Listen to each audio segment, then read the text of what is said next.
C'est dur. Je suis en colère. C'est pas une émotion que j'ai souvent. De fait, c'est pas l'émotion que j'aime montrer le plus aux gens. Mais elle est là et c'est toujours intéressant de en être conscient et de pas la nier. Pourquoi je fais cette vidéo? C'est pas pour dire pourquoi je suis en colère, ni de me délaisser de ça, mais j'ai l'impression que les gens deal de façon vraiment différente avec la colère et peut-être même qu'ils la ressentent totalement différemment. Et donc, j'aimerais voir si c'est le cas. Donc, je vais vous exprimer comment moi je ressens la colère et comment je deal avec. Et j'aimerais vraiment bien que s'il y en a qui s'en sentent capables et qui veulent bien, que vous partagez comment ça se passe chez vous. Alors, chez moi, déjà de façon physique, comment je ressens la colère. Moi, ça provient du cœur. Je le sens dans mon cœur. Il devient très lourd et je le ressens très fort. Et tous mes sens sont aussi décuplés à l'extrême, ce qui fait que chaque petit bruit, chaque soufflement de personne et tout m'agace énormément et je suis très irrité. Sauf que je vais pas le laisser passer. Je vais essayer de pas trop le montrer parce que je sais que ça va faire la même chose avec les autres personnes. Si moi je vais commencer à m'énerver, ça va donner un bad mood pour les autres. Et ça, je préfère que ça ne se passe pas. Donc j'essaye de me contrôler et de, au pire, me mettre quelque part d'autre pour tout seul évacuer cette colère et essayer de la comprendre. C'est vraiment dur pour moi, j'ai l'impression d'expliquer comment ça fonctionne. En fait, la raison pour laquelle je suis pas souvent en colère, c'est parce que à chaque fois que je le suis, j'essaye de trouver d'où ça vient et pourquoi je suis en colère. Et je sais que cette situation-là qui m'a mise en colère va revenir. Parce que dans la vie, tout se répète. Et donc, j'essaye de me préparer à tous les autres moments de ma vie où il va y avoir la même situation. Et que dans cette situation-là, je sois préparé et que je refasse le même processus que j'ai fait au tout début pour que cette colère fasse le processus entier et que je puisse après être calme et m'apaiser. Donc là, là, je suis en train de faire la vidéo et je rejoue pas la colère ni rien. Là, je suis vraiment à l'intérieur de moi, genre en colère. Et je le ressens aussi comme un volcan en fait, qui va exploser, mais tu sais jamais quand. Et comme j'ai un grand self-control, il a presque jamais explosé chez moi. Il a toujours failli exploser, et puis après, je me suis posé et j'ai rationalisé les choses, où je me suis exprimé d'une façon différente, et puis il s'est calmé. Mais il y a des moments où ça va presque exploser, et là, je le ressens dans tout mon corps, ça fait genre comme ça.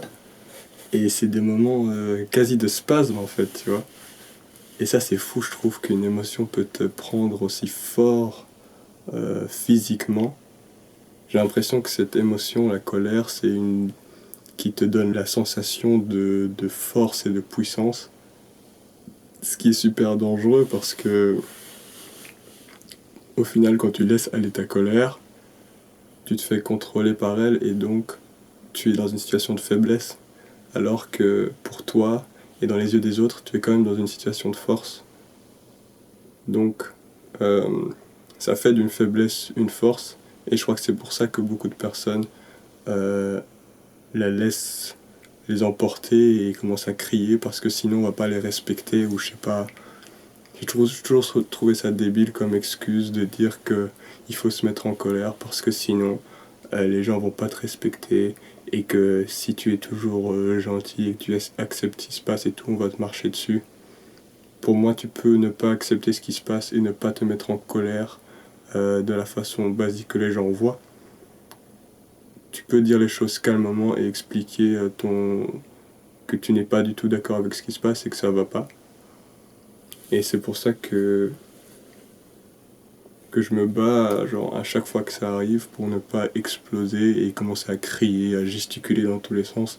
Pour moi, ça n'a aucun sens de faire ça. Mais le problème, c'est que la colère, si tu la laisses pas exploser avec ton corps, tes expressions, comment tu parles aux gens, elle peut rester plus longtemps.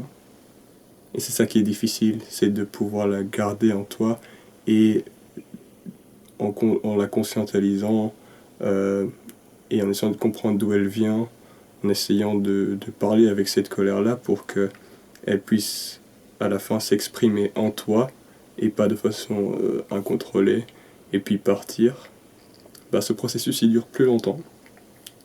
Et donc tu es dans un mauvais mood plus longtemps. Mais plus tu le fais, moins longtemps ça va durer. Et,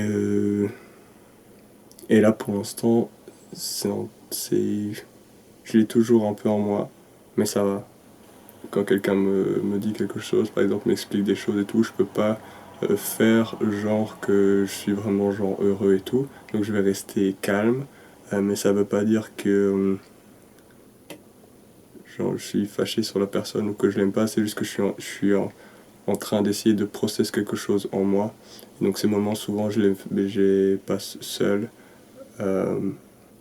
parce que ça va plus facilement comme ça, c'est plus rapide.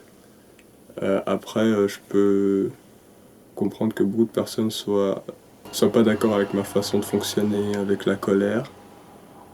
Et si vous avez on va dire un point de vue constructif qui va à l'encontre de ma façon de faire, vous pouvez toujours la dire en commentaire, je serai content de les lire. Et si ça se trouve, s'il y a une personne qui dit quelque chose à laquelle j'avais pas du tout pensé, comment on dit encore? Ouais, en gros, j'essayerai de changer ça sur moi si je trouve que c'est une façon plus saine de dealer avec la colère. Donc voilà. Cette vidéo, c'est un peu comme celle avec la flemme. C'est des moments où genre, je ressens quelque chose et je la laisse pas partir. Je tourne une vidéo au moment même où je ressens la chose. Parce que pour moi, les émotions, elles sont intéressantes quand tu les vis. Et elles font passer un message plus intéressant quand tu les vis. Et donc voilà. Cette vidéo, c'était la colère. Et j'espère que vous avez aimé regarder la vidéo et que c'était intéressant pour vous déjà d'une certaine façon. Et ce que j'aimerais vraiment, c'est qu'en fait, vous vous dites qu'il y a plusieurs façons de vivre la colère et que la mienne n'était pas la vôtre. Ce serait chouette ça parce que du coup, vous verrez un exemple. Et je crois que pas beaucoup de personnes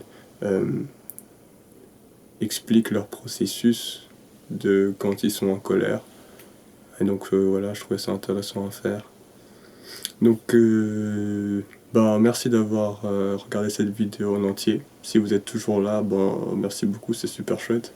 Ça veut dire que ça vous a intéressé d'une certaine façon. Et on se dit à la prochaine.